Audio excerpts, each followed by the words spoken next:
வாழ்க்கையில் பெரிய கனவு இருக்கவங்க வாழ்க்கையில் வெற்றி பெற்று விடுவார்கள் அப்படின்னு நான் எப்போ சொல்வேன். அந்த மாதிரி பெரிய கனவுகளாக வாழ்ந்த மனிதர்கள், இந்த ஆகாயத்தில் விமானம் பறக்க வேண்டும் என்று ஆசைப்பட்ட பல தோற்றுப்போன வெற்றி பெற்ற மனிதர்களை பற்றி இன்று பேசுவோம்.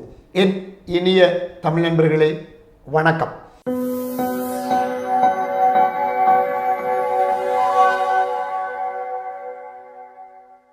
சாமுவல் லாங்லி என்கிற ரொம்ப ஃபேமஸான ஒரு சயின்டிஸ்ட். அவர் அமெரிக்காவில் இருந்தார்.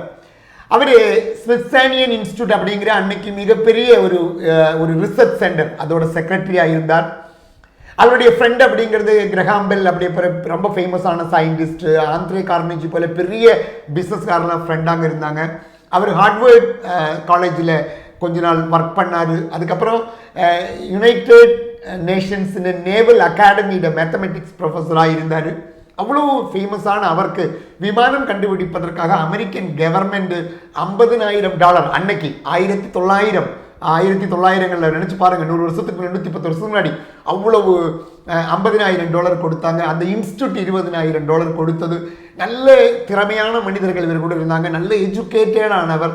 இதெல்லாம் வைத்துக்கொண்டு நல்ல பணம் இருந்தது, நல்ல ஆள் செல்வாக்கு இருந்தது, நிறைய கவர்மெண்ட்டில் கனெக்ஷன் இருந்தது, பெரிய பெரிய ஆளுகள் கூட உறவுகள் இருந்தது. இதெல்லாம் வைத்துக்கொண்டு இவர் விமானம் கண்டுபிடிப்பதற்காக முயற்சி செய்தார், தோல்வி பெற்றார். ஆனால் இவர் இருந்த ஊரில் இருந்து ஒரு 100கணக்கான கிலோமீட்டருக்கு அந்த பக்கத்து 2 இளைஞர்கள், பெரிய குடும்பத்தில் பிறந்தவர்கள் அல்ல, நல்லா படிக்கலை, ஸ்கூலுக்கு போயிட்டு காலேஜுக்கு போக முடியாதவங்க. அதில் இளையவர் ரொம்ப சுட்டியாக இருந்தார், ஸ்கூல்லேருந்து வெளியேற்றி விட்டார்கள். அதில் மூத்தவருக்கு 4 வயசு கூட. ஆனால் 2 பேரும் நன்ற ஒற்றுமையாக இருந்தார்கள். வாழ்வதற்காக இந்த நியூஸ் பேப்பர் பிரிண்ட் பண்ணாங்க. அதுக்கப்புறம் சைக்கிள் ஷாப்பு தொடங்கினாங்க. அந்த சைக்கிள் ஷாப்பில் செஞ்சாங்க, ரிப்பேர் பண்ணாங்க. அப்புறம் சொந்தமாக தொடங்கினாங்க, சொந்தமாக அந்த சைக்கிள் உண்டு பண்ண செஞ்சாங்க. அப்போ அந்த சைக்கிள் எப்படி பேலன்ஸ் பண்ணுதோ அந்த மாதிரி ஏன் ஆகாயத்தில் பறப்பதற்கு பேலன்ஸ் பண்ணி பறக்கக்கூடாது அப்படின்னு திங்க் பண்ணாங்க. எப்படி விமானம் கண்டுபிடிப்பது அப்படி பற்றி இதுக்கு முன்னாடி நடந்த இந்த ஆராய்ச்சிகளை பற்றி தேடினாங்க. நிறையா இன்ஃபர்மேஷன் கலெக்ட் பண்ணாங்க. இவங்களுடைய இந்த அறிவை வச்சுக்கிட்டு, இந்த சைக்கிள் அந்த டெக்னாலஜியை வச்சுக்கிட்டு இவங்க புதுசாக எப்படி விமானம் கண்டுபிடிக்கிறது அப்படின்னு ட்ரை பண்ணாங்க. எக்கச்சக்கமாக உழைத்தார்கள். அவருடைய பல முயற்சிகளும் தோல்வி பெற்றன. ஆனால் 1903 டிசம்பர் 17 காலையில் 10:30க்கு முதலாக அந்த ஆகாயத்தில் விமானம் பறந்தது. இந்த ரைட் பிரதர்ஸ் என்கிற இந்த 2 சகோதரங்கள் முதலாக அந்த விமானத்தை பறக்க விட்டார்கள். 120 அடி அது பறந்து 12 செகண்ட் அதே நாள் 5 தடவை அவங்க பறத்துனாங்க. 82 கிலோ என்ஜின் இருந்தது அதுக்குள்ள. 274 கிலோ பாரம் இருக்கிற அந்த விமானம் முதலாக பறந்தது. ரொம்ப பெருமையாக 5 பேர் அதுக்கு சாட்சியாக இருந்தாங்க. அந்த மாதிரி பெரிய வெற்றி பெற்றப்போ அந்த நிகழ்ச்சி அவங்க அப்பாவை கூப்பிட்டுட்டு போய் நியூஸ் பேப்பரில் கொடுன்னு சொன்னாங்க. ஆனால் அன்றைக்கி நியூஸ் பேப்பர் அதை அக்செப்ட் பண்ணல, நம்ப முடியலைன்னு சொல்லிட்டு அவங்க அதை ரிஜெக்ட் பண்ணிட்டாங்க. மறுநாள் பேப்பர்லாம் வந்துச்சு. அவ்வளோ பெரிய வெற்றி, உலகத்தை மாற்றி போட்டார்கள் அவர்கள். பஸ்லையும் கார்லாம் போய்கிட்டு இருந்த மக்களோட உலகத்தில் ஆகாயத்தில் பறக்க முடியும் என்று சொன்னார்கள். பறவைகளைப் போல பறக்கலாம் என்ற மனிதனுடைய கனவை நடப்பாக்கி கொடுத்தாங்க. ரொம்ப ஃபேமஸ் ஆனாங்க இந்த மனிதர்கள், அந்த ரைட் பிரதர்ஸ் சகோதரங்கள். அவர் வெற்றி பெற்ற அந்த கதையும், அதே மாதிரி முயற்சி தோல்வி பெற்ற பலரும் இருந்தார்கள். இந்த கதைகள் எல்லாம் நமக்கு சொல்கிற 4 பாடங்களை இன்று பேசப் போகிறோம். 1வது பாடம் என்னன்னா, உங்களுக்கு எவ்வளவு பணம் இருந்தாலும், எவ்வளவு செல்வாக்கு இருந்தாலும், உங்களுக்கு என்ன ரிசோர்ஸுகள் இருந்தாலும் வெற்றி கிடைக்க வேண்டும் என்று உறுதியும் இல்லை. ஏன்னா இது ஒன்றும் இல்லாமல் வாழ்க்கையில் முன்னுக்கு வர முடியும் அப்படின்னு காட்டிட்டு இருக்காங்க. ஏதாவது ஒரு பிஸ்னஸ் தொடங்கியா அப்படின்னு கேட்டோன்னா பணம் இல்லைன்னு சொல்லுவான். என்னென்னா வாழ்க்கைக்கு முன்னுக்கு வரலைன்னா எனக்கு பின்னாடி இருந்து தாங்கிறதுக்கு யாரும் இல்லைன்னு சொல்லுவான். எல்லாம் ரிசோர்ஸுகள் கம்மியானதுனால வெற்றி பெறதில்லை அப்படின்னு சொல்கிற ஆளுகளுக்குள்ளே ஒரு ரிசோர்ஸுகளையும் இல்லாது, ஒரு செல்வாக்கும் இல்லாது வாழ்க்கையில் வெற்றி பெற முடியும், கனவுகளை நடப்பாக்க முடியும் என்று காட்டி தந்தவர்கள் ரைட் பிரதர்ஸ். அதான் அவர் சொல்லித் தருகிற முதல் பாடம். 2வது பாடம், எப்போது உங்களை வேட்டையாடுகிற ஒரு கனவு இருக்கிறதோ, அந்த கனவு இருக்கிற போது மனிதர்கள் பெரிதாக மாறுகிறார்கள். இந்த ரெண்டு பிரதர்ஸனுடைய கனவு உலகத்தையே மாற்றி போட்டது அப்படின்னு சொல்லலாம். அந்த மாதிரி இது கனவு இருக்கிறதா உங்களுக்கு?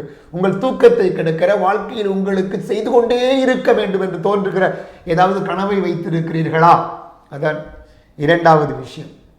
மூன்றாவது அவர்கள் நமக்கு சொல்லித் தருகிற மிகப்பெரிய பாடம், எதை ஒரு கனவுக்காக உங்களையே நீங்கள் அர்ப்பித்துக் கொள்ள வேண்டும் அப்படிங்கிறதா. எக்கச்சக்கமான தோல்வி பெறுறாங்க.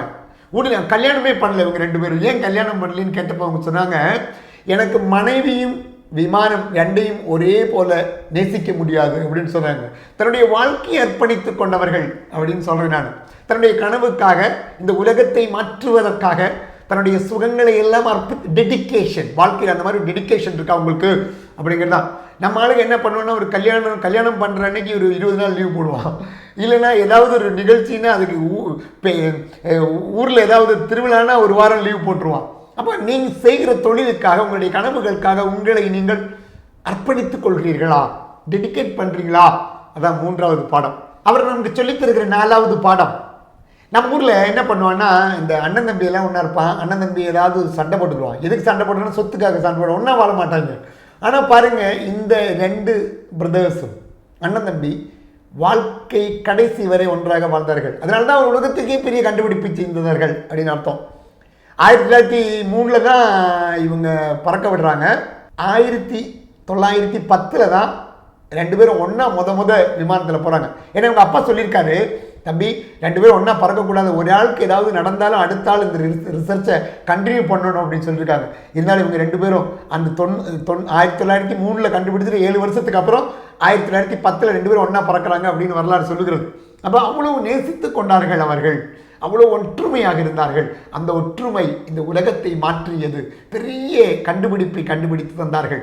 அவர்கள் நமக்கு சொல்லித் தருகிற பாடம். இந்த மாதிரி உலகத்தை மாற்றிய இந்த கண்டுபிடிப்பை கண்டுபிடித்த ரைட் பிரதர்ஸை பற்றி படிக்கிற போது அவர் நமக்கு வாழ்க்கையில் சொல்லித் தருகிற இந்த பாடங்களையும் படித்துக் கொள்ள வேண்டும்.